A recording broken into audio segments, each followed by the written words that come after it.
Hello students, welcome to RNM academy channel. Students, आज engineering graphics subject में engineering curves का जो chapter है उसका एक प्रॉब्लम मैं ले रहा हूँ। प्रॉब्लम थोड़ा सा टिपिकल है, साइक्लोइडल ग्रुप का ये प्रॉब्लम है। पहले डेटा पढ़ लेते हैं। डेटा इस प्रकार दिया है: a thin circular disc of 50 mm diameter is allowed to roll without slipping from upper edge of sloping plank which is inclined at 15 degree with the horizontal plane. Draw the curve traced by the point on the circumference of the disc. तो यहाँ एक circular disc दी है और वो role कर रही है। तो उसका हमें साइक्लोइडल ग्रुप का जो कर्व बनता है साइक्लोइड, वो साइक्लोइड ड्रॉ करना है। चलिए मैं इसका सॉल्यूशन ड्रॉ करके आपको दिखाता हूँ। स्टूडेंट्स, प्रॉब्लम के डेटा को पहले समझ लेते हैं। डेटा में क्या दिया है? डेटा में हमें एक सर्कुलर डिस्क दी है, सर्कुलर डिस्क। और ये सर्कुलर डिस्क का डायमीटर जो है वो है 50 mm। और ये सर्कुलर डिस्क जो स्लोपिंग प्लैंक है उस पर वो slope means it is sloping over the plank, और जो वो है वो इंक्लाइन है। तो ऐसे एक हॉरिजॉन्टल सरफेस और यहाँ एक इंक्लाइन प्लैंक दिया है ऐसा, और ये इंक्लिनेशन दिया है वो 15 डिग्री एंगल है। हॉरिजॉन्टल सरफेस से ये एंगल 15 डिग्री है। और अभी ये टॉप एज जो है वहाँ ये सर्कुलर डिस्क रखी गई है, सर्कुलर डिस्क ऐसे। एंड दिस सर्कुलर डिस्क जिसका डायमीटर 50 mm है वो इस डायरेक्शन में स्लोपिंग साइड ऐसे वो मूव हो रही है। तो ऑब्वियसली जब एक सरकमफरेंस जितना डिस्टेंस कवर्ड होगा पाई डी, तब यहाँ जो कर्व बनेगा वो साइक्लोइड होगा स्ट्रेट लाइन पर। तो हमें वो साइक्लोइड प्लॉट करना है। तो साइक्लोइड प्लॉट करने के लिए पहले हम एक हॉरिजॉन्टल लाइन ड्रॉ करेंगे, एक इंक्लाइन लाइन बनाएंगे। लेकिन एक पॉइंट ध्यान में रखेंगे कि जो ये इंक्लाइन लाइन है उसकी लेंथ सरकमफरेंस की लेंथ से ज़्यादा होनी चाहिए। तो सबसे पहले हम पाई डी कैलकुलेट कर लेते हैं। पाई डी मीन्स सरकमफरेंस, तो pi multiplied by 3, pi multiplied by 15 mm, और 50 करते हैं तो वो आता है अप्रोक्सीमेटली 157 mm पाई डी। तो ये लेंथ 157 mm से ज़्यादा होनी चाहिए। हम एक्चुअल डायमेंशन से इस प्रॉब्लम को ड्रॉ करके समझते हैं। सबसे पहले मैं एक हॉरिजॉन्टल लाइन ड्रॉ कर रहा हूं। ये हॉरिजॉन्टल लाइन हो गई ऐसे। अभी ये पॉइंट से एंगल हमें जो लेना है वो 15 डिग्री है। तो 15 डिग्री एंगल मेजर करते हैं इस पॉइंट से।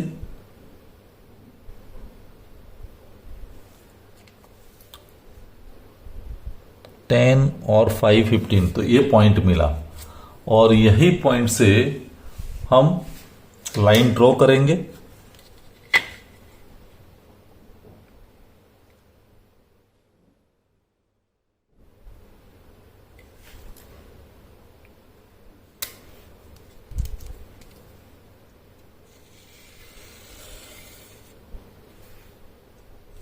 और जब ये लाइन ड्रॉ करते हैं तो हमें एक चीज याद रखनी है कि ये लाइन की लेंथ 157 mm से ज़्यादा होनी चाहिए। तो जितनी हो सके उतनी मैक्सिमम लेंथ हम ले रहे हैं। ये लेंथ में 22 सेंटीमीटर, उससे भी आगे ले रहा हूं, 23 सेंटीमीटर तक, यहां तक मैंने लेंथ ली। तो ये हमारी दो लाइन हो गई। ये एंगल जो है वो 15 डिग्री है और ये लेंथ हमने ले ली। अभी इनिशियली द टॉप एज जो है इंक्लाइन प्लैंक की, वहां पर हमारी सर्कुलर डिस्क होगी। तो यहां मैं एक सर्कुलर डिस्क ड्रॉ कर रहा हूं जिसका डायमीटर है 50 mm। तो ऐसे सर्कल तैयार हो गया। ये पॉइंट पर मैंने 90 डिग्री एंगल पर एक लाइन ड्रॉ कर दी और वो लेंथ मैंने ली 50 mm डायमीटर।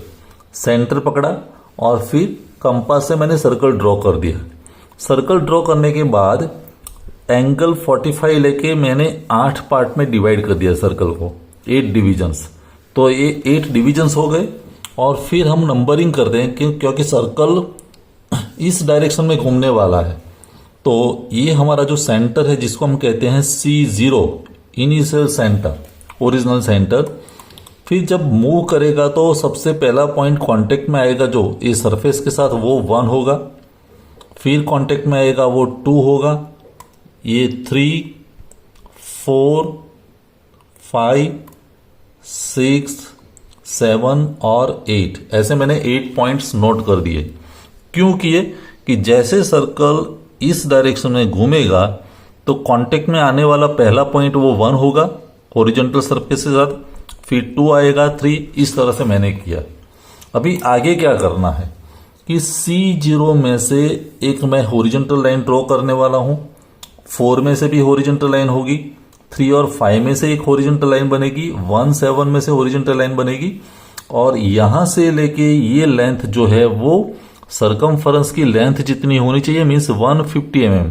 तो यहां पर एक लाइन बनेगी 157 mm पर।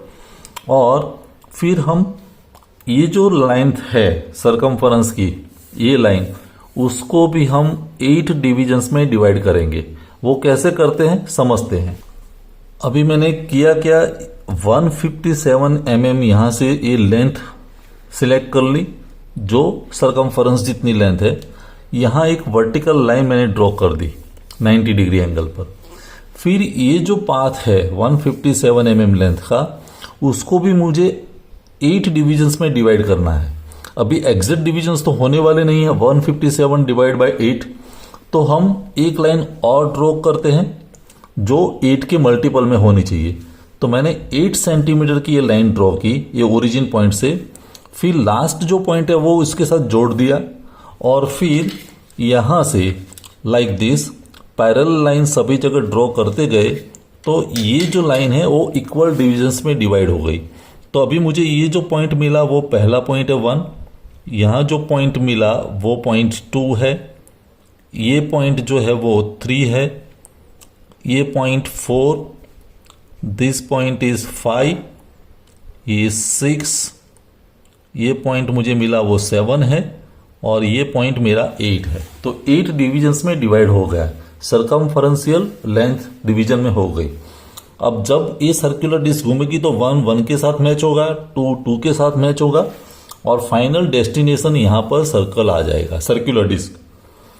अभी आगे क्या करते हैं, यहां से सेंटर जो C0 है वहां से हॉरिजॉन्टल लाइन ड्रॉ करेंगे parallel to this path.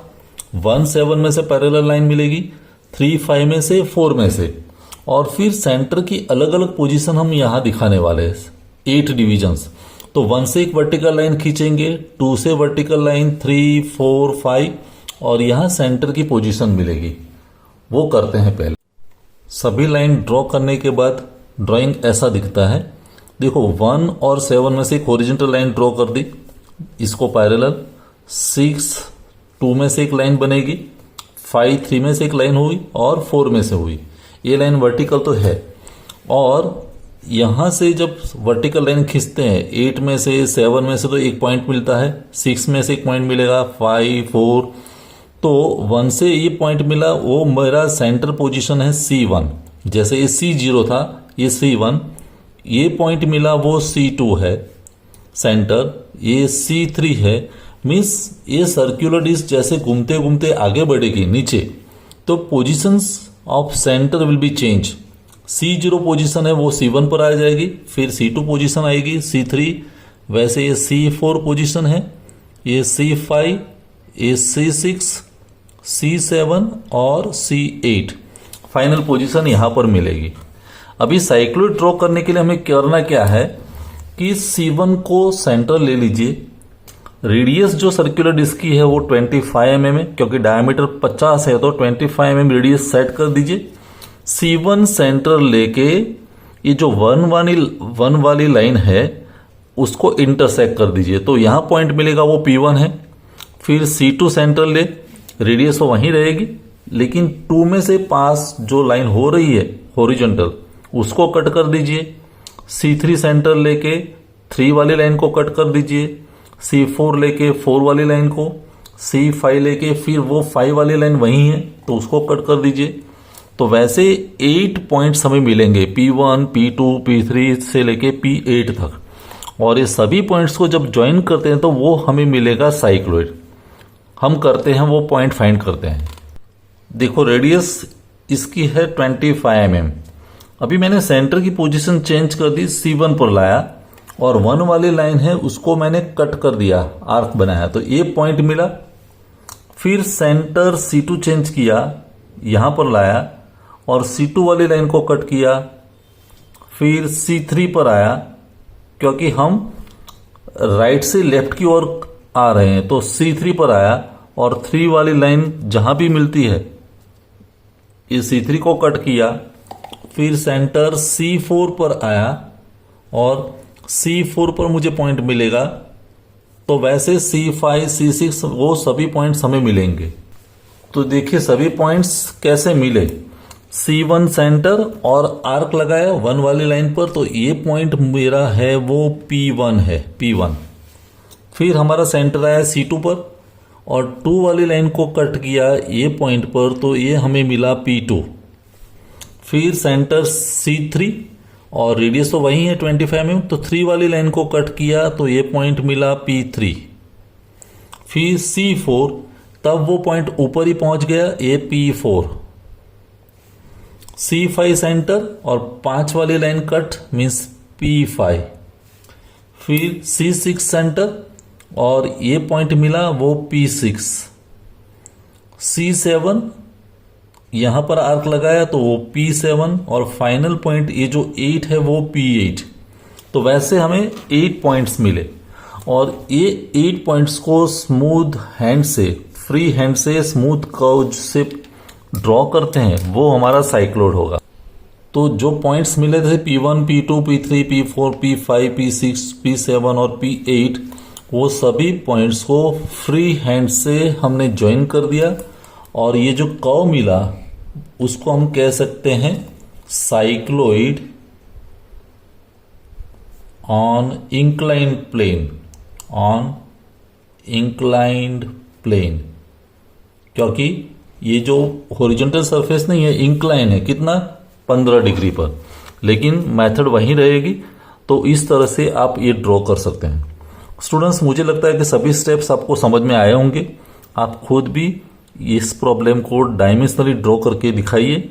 Accuracy maintain करनी जरूरी है, और कोई स्टेप समझ में नहीं आया है तो कमेंट सेक्शन में जरूर लिखें। मिलेंगे फिर नेक्स्ट वीडियो में। Thank you for watching, thank you very much. अगर आपको ये वीडियो पसंद आया है और आप मेरे चैनल पर नए हैं तो प्लीज मेरे चैनल को लाइक कीजिए, शेयर कीजिए और सब्सक्राइब जरूर कीजिए। Thank you very much.